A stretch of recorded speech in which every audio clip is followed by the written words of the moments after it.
Welcome to Withdraw Consent. I'm Jack. Sorry, my voice is a little bad. I'm under the weather a little bit.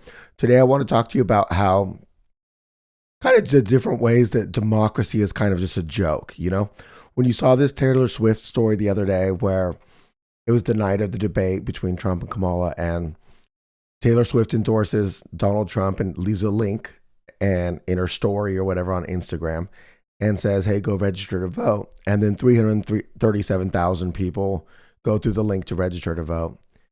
And you just think, man, the idea of democracy is such a silly joke. So I want to talk about all the different ways that it is. Well, a lot of different ways, right? And I'm going to plug some really earlier videos at the end that you might not have seen if you're a newer watcher. So basically, if you go back and look at, say, the Democratic primary process, right? No more clear evidence that it's not democracy at all. And I know the constitutional republic and all that. So whatever this is, that's what I'm talking about, whether you want to say democracy or constitutional republic. So if you look at, you go back to 2016 in the Democratic primary, and you got Bernie gets pushed out. It was this complete scandal.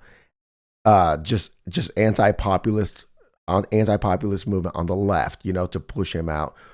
I'm not a fan of the guy, but I can see that he's better. I don't know about that. Okay, whatever though. 2020, they pushed Bernie out again. You remember in 2020, Bernie was winning the election, if you remember. I was registered as a Democrat at the time because I figured there's no point in voting in the Republican primary because Trump is going to win.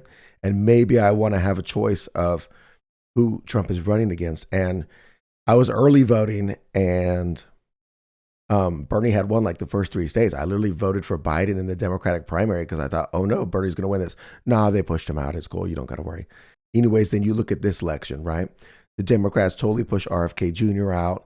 They said, like, they just made up stupid rules like, oh, if you've already done some events in this state, then you can't get on the primary. And they changed where the first primary was. They challenged ballot access. Like, I mean, even before he became an independent, they just totally screwed him. Like, you can't pretend like this is any type of democratic process or constitutional republic process, whatever. And then you got like, obviously they pushed Biden out, obviously.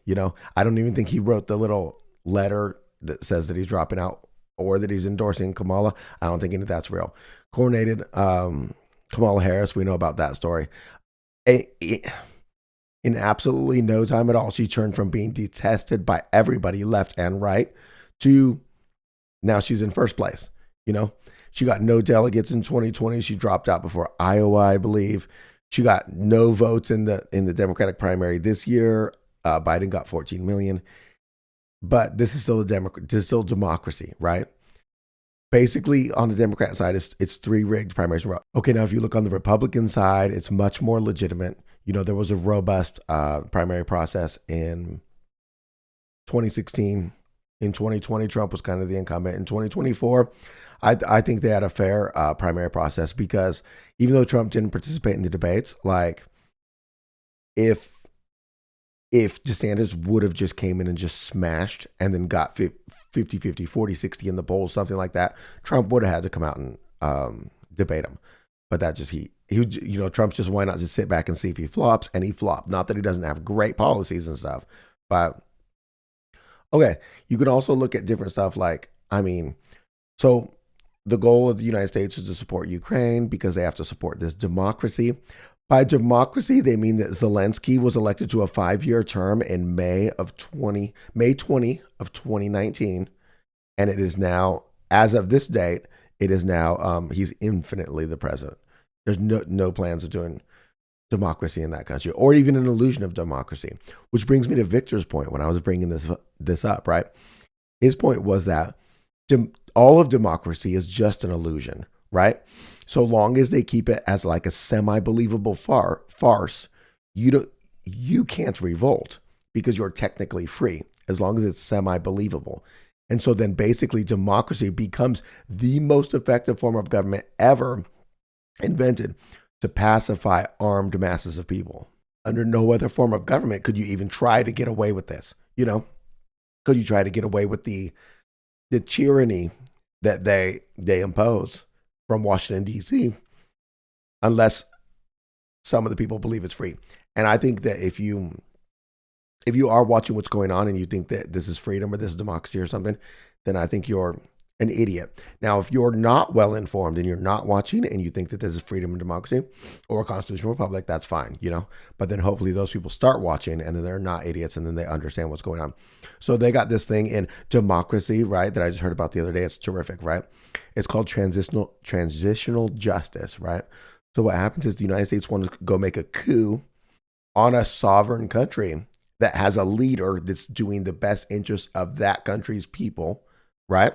So it's not doing good for the United States, it's doing good for that country. So we want to go do a coup, it's going to cost $150 million. But we don't want to do a coup this election and next election, which is where transitional justice comes in, right? So we pay the $150 million, we do the coup, we get out the leader who was doing the best interest of that country, we install a leader who's going to do the best interest of a foreign country, which is the United States, and then transitional justice means you got to arrest and execute everybody who was in the opposition so that whatever, 4 or 5, whenever the next election is, years down the road, you don't have to pay $150 million again because we're cheap. Now, if you look at it from an American perspective and you just want to be greedy and talk about standard of living, that's a sweet deal for you. If you have no morals, no empathy, no anything, and you're just material, selfish, chosen type person, that would be great. Anyways, basically I want to reference some videos, right? We did a video and it's called the best form of government is ... And it's like, in it, we try to express the idea that it doesn't really matter what kind of government you have. It could be a democracy, it could be a constitutional republic, it could be monarchy. It doesn't really matter. If the government's working in the best interest of their own people, then that's the best form of government. Now, if you have multiple governments working in the best interest of their people and you want to compare which one's better, you could do that. But if you're in the state that we're in right now in the West, because besides Hungary, in the West, there's not one country that has a leader working in the best interest of their people. So if you could just get to that, even if you have a poor form of government, it's better off than where you're at now, with the exception of Hungary, right? So I'm going to link that episode below. And like, even if you look, okay, let's go back to Nazi Germany, right? Say it was a terrible form of government. And there's all types of arguments for that, because you could say like, well, what if Hitler had a stroke and died? Who would take over?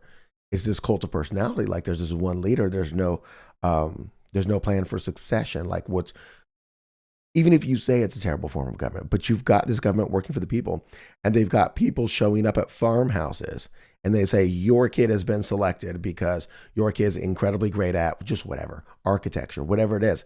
Do you want a free ride up to the castle? And the kid gets to go up to the castle, which is specializing in all architecture and mathematical type stuff, gets to excel, social mobility, all this different stuff. Even if you say that that was a poor form of government, because what if the leader disappears? What if he dies? What if he becomes mentally incompetent? What's the succession plan? Just a government working in the best interest of their people is a huge deal. And what we have here is not, it's not anything democracy. It's not anything remotely what we want. And I just kind of just want to point this out. Like, I mean, you all might know this, but I think it's good to look at the examples that they're giving us, because they're giving us just plenty of examples. I'm also going to plug this series we did. It's an older series, so if you're a newer viewer, you might not have seen it. It's a 3-part series on democracy, where we talk about hypotheticals about democracy, like how could we make democracy great again? Say I was in charge, or Victor was in charge. What are different things we could do? And we talk about it in 3 parts. I think it was very interesting. It's a much older episode, so you might not have seen it. That's what I got for you. Got an extra episode coming tomorrow, which if you're following for free on Locals, you've already seen 8 days before it's released. Hope to see you tomorrow.